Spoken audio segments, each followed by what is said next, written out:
Levez vos yeux en haut. Brillant rayon de lumière. 4 juin. Occupe-toi de ces choses. Donne-toi tout entier à elles, afin que tes progrès soient évidents pour tous.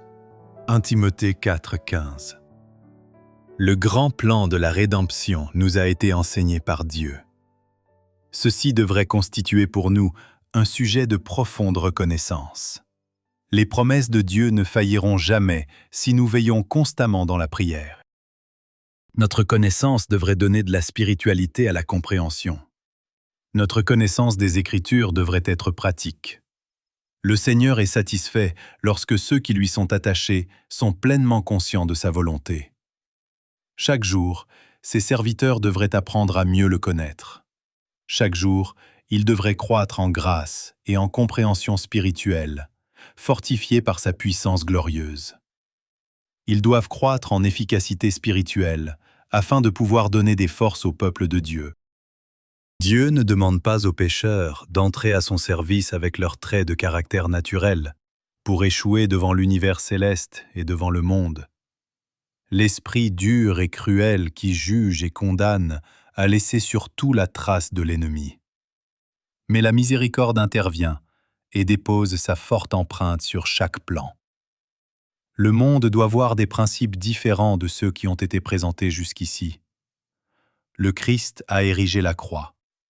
Il n'appelle aucun homme à manufacturer des épreuves et des croix pour son peuple. Il présente ses exigences aux siens et il leur tend cette invitation. « Venez à moi, vous tous qui êtes fatigués et chargés, et je vous donnerai du repos.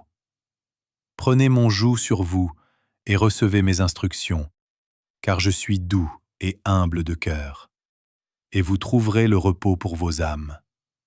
Car mon joug est doux et mon fardeau léger. » Matthieu 11, 28 à 30. Prenez mon joug, et dans votre expérience quotidienne, vous trouverez le repos qui n'est accordé qu'aux obéissants.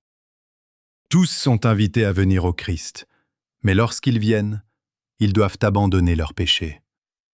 Tous leurs vices, toute leur folie, tout leur orgueil, toute leur mondanité doivent être déposés au pied de sa croix. Il l'exige parce qu'il les aime et désire les sauver, non dans leurs péchés, mais de leurs péchés. Celui qui accepte la vérité soupire après une transformation, et la lumière lui parvient en brillants rayons. La vérité doit être crue et mise en pratique, parce que le Christ affirme qu'elle est la parole du Dieu vivant.